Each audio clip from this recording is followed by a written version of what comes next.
Selamat pagi Mbak Nilam. Pagi. Senang sekali bisa bertemu Mbak Nilam kembali. Nah, gimana nih kabar Mbak Nilam hari ini? Ya, kabar saya udah lebih tenang.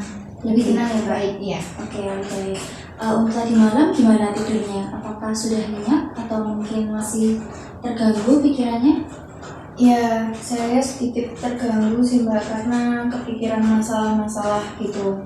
Kepikiran masalah-masalah ya Mbak? Iya. Kalau boleh saya tahu sebelumnya, ketika Mbak Nilam kepikiran masalah-masalah Mbak Nilam itu, apa yang dirasakan Mbak Nilam?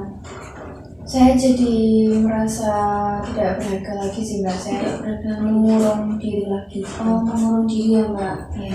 Jadi selama ini memang Mbak Nilam belum memikirkan untuk menyelesaikan masalah ya Mbak? Belum. Oke, baik. Jadi pada sesi kali ini kita akan berbincang-bincang nih Mbak Nilam tentang bagaimana sih cara Mbak Nilam melakukan hal-hal yang baik atau positif ketika Mbak Nilam sedang menghadapi masalah. Nah, supaya Mbak Nilam itu dapat melakukan kegiatan-kegiatan positif saat menghadapi masalah ya Mbak. Nah, untuk waktunya sendiri kurang lebih 30 menit.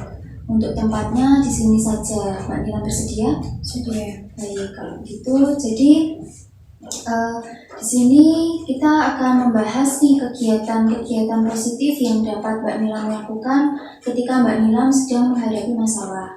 Nah, tujuannya yaitu supaya Mbak Nilam dapat menenangkan pikiran dan juga mengurangi perasaan stres yang datang akibat masalah-masalah tersebut ya Mbak. Iya.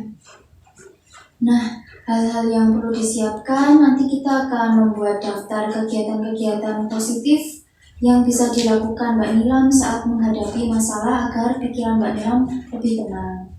Nah, sebelumnya Mbak Nilam menyukai kegiatan apa ya Mbak yang biasa Mbak Nilam lakukan di rumah? Saya biasanya membuat kue.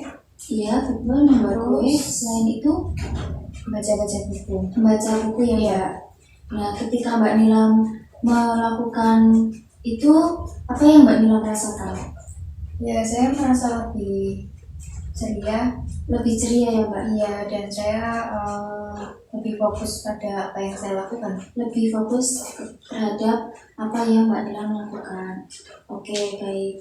Nah, kalau boleh, mungkin ada yang lain Mbak selain dua itu atau sudah cukup? Sebenarnya cuma itu sih. Cuma itu ya Mbak? Oke, kalau boleh saya sarankan, mungkin Mbak Nilam bisa menambah kegiatan positif itu seperti sholat, kemudian bisa ditambah juga dengan mengaji, dan mungkin Mbak Nilam juga bisa ditambah dengan menyirami tanaman. Kalau di rumah Mbak Nilam ada tanaman-tanaman. Gitu ya Mbak. Baik Mbak Nilam, jadi ketika Mbak Nilam menghadapi masalah, ketika Mbak Nilam merasa stres, Mbak Nilam bisa melakukan kegiatan-kegiatan yang sudah Mbak Nilam sebutkan dan sudah saya sarankan tadi. Nah, boleh disebutkan kembali Mbak Nilam apa saja kegiatan-kegiatan yang bisa dilakukan Mbak Nilam ketika menghadapi masalah? Ya, tadi saya kan suka buat kue. Iya. Terus saya bisa membaca novel.